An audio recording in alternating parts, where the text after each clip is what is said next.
So, Gungrave G.O.R.E. Yeah, I'm not too sure about this one. I found the game to be a little bit underwhelming, but not, categorically bad. I mean, look, I'm aware that this is an incredibly niche game, but even though it resides in the same genre as Evil West, it feels significantly lower in quality, at least to me. To be fair though, that might not even be factual. They may have had a similar budget or the same amount of developers working on it or whatever, I really don't know. What I do know though is that to me, based on the experiences that I had, it feels like much less of a game when compared to its recent contemporaries. To be clear, I did actually enjoy it, and I think it's a pretty good game overall. Sure, I thought Evil West was the better game, but that's just one random guy's opinion on the internet, so don't put too much stock into it. Gungrave is a series that I have absolutely no history with outside of seeing it on store shelves many years back in the early 2000s. There's been a couple of mainline games, a VR game, an anime series, and now we have Gungrave G.O.R.E, which by all accounts seems to be super faithful to the original look and feel of its predecessors. Overall, it's a fun shooting gallery with a decent sense of style, and it runs remarkably well too, hitting 4K 60 FPS with relative ease. I think that existing Gungrave fans will be pretty happy with this modern release, but unfortunately, I can't see it bringing in that many new players.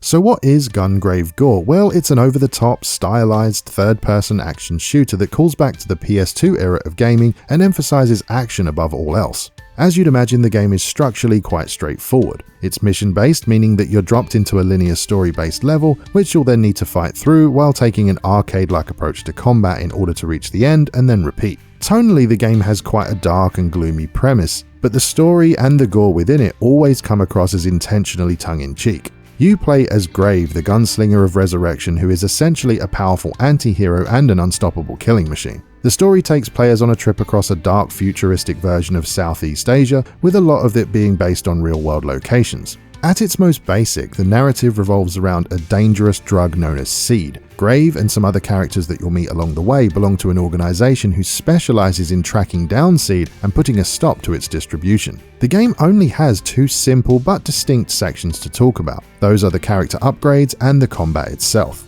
First, we'll go over the character upgrades and improvements. Clearing a mission rewards Grave with various amounts of DNA, a currency which is used to purchase the upgrades. Missions can be replayed from the menu, so it is possible to grind out more DNA if you so choose.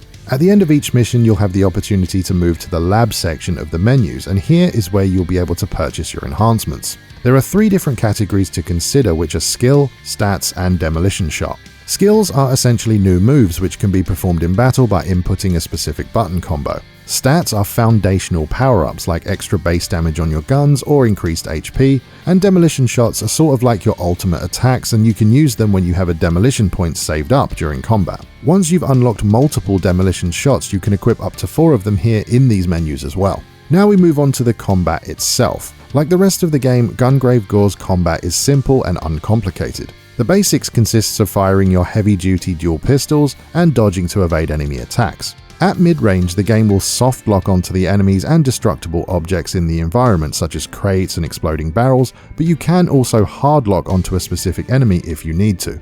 The red sectional bar at the top right is Grave's HP, and the blue bar beneath it is his shield.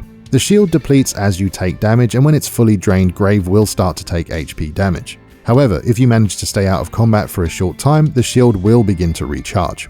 The beat counter and art score you sometimes see on the right simply increases your scores at the end of a mission and can be achieved by constantly damaging the enemies and utilizing Grave's abilities. Some of the more advanced abilities are normally used to counter specific threats. The Funeral Strike, for example, is Grave's melee attack where he swings around the Death Hauler that's chained to his back. It hits hard, knocks enemies back, and destroys their shields. You can also swing the Death Hauler around in a circle known as the Death Tornado, and this move can deflect projectiles like missiles and rockets back at the enemy who fired them. You've also got access to a burst mode that allows Grave to rapid fire his guns but at the cost of limiting his movement, and the Raging Immortal Punisher or RIP, which executes a stunned enemy and provides shield recovery. Lastly, we come to the special moves, which are known as Fury Mode and Demolition Strike. As you deal damage and kill enemies, you'll acquire a demolition point, which is basically a token that you can spend to activate one of these two special moves. At first, you can only gain and store one demolition point, but over time you'll have the opportunity to purchase more storage for them.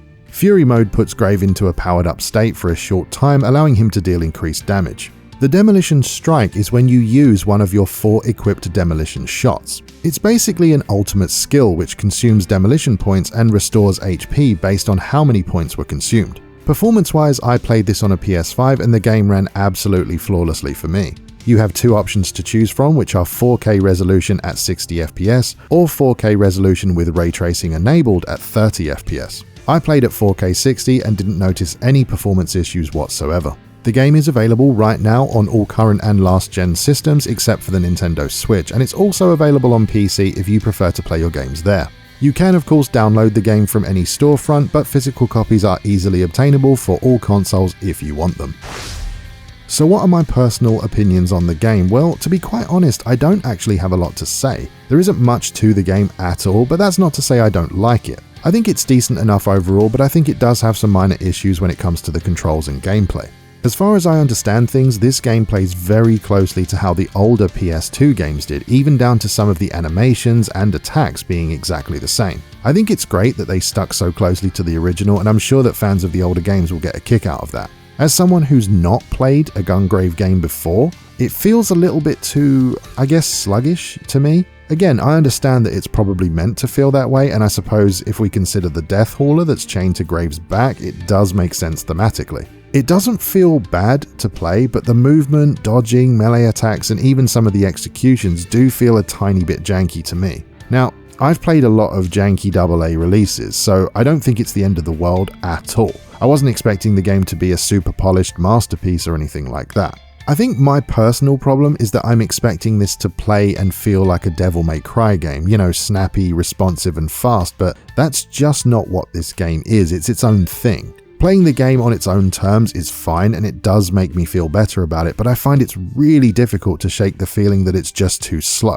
I'm not going to put that down to a fault with the game though. I mean, it's an expectation that I've put onto it, so I don't think that would be fair to do.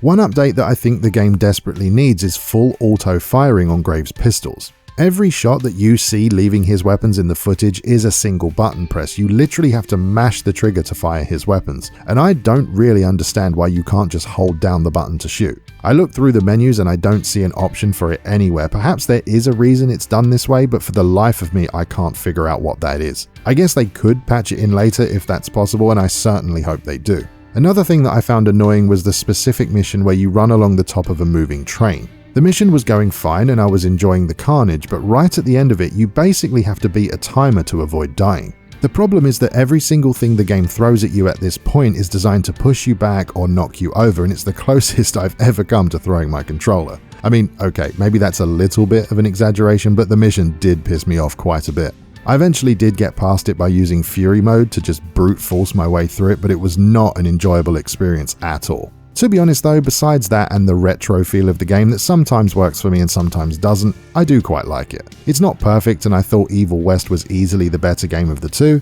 but it's probably worth a play if you're interested in it. I mean, it's only about 10 hours long, so you might want to wait for a sale, or I guess you could play through it multiple times on different difficulty levels if that's something you enjoyed doing. So yeah, didn't love it, didn't hate it, thought it was fine. In my opinion, Gungrave G.O.R.E is an enjoyable throwback to gaming's simpler times. It works most of the time, but there are also times where the older controls and gameplay designs hinder the fun, only briefly though. If you're in the market for something stylish and action-packed that won't wear out its welcome, then I think this could be for you, provided you can deal with a little bit of jank from time to time. Ultimately, I suspect this is going to be a game for the fans first and foremost. I don't think this was created with new players in mind, and to be honest, that's fine by me. As long as it sells well enough to keep the series going for the people that enjoy it, then that's a good thing in my book. At the end of the day, this game does have a very limited market, and I'm pretty sure that you've already bought it if it was something that interested you. That said, if you're in between games or you're stuck for something to play, you could do a lot worse than Gungrave G.O.R.E. If you enjoyed the video, I really hope you'll consider subscribing, and if you like what I do and want to help support the channel, please check out the first link in the video description down below. Thank you very much for watching, and I'll see you next time.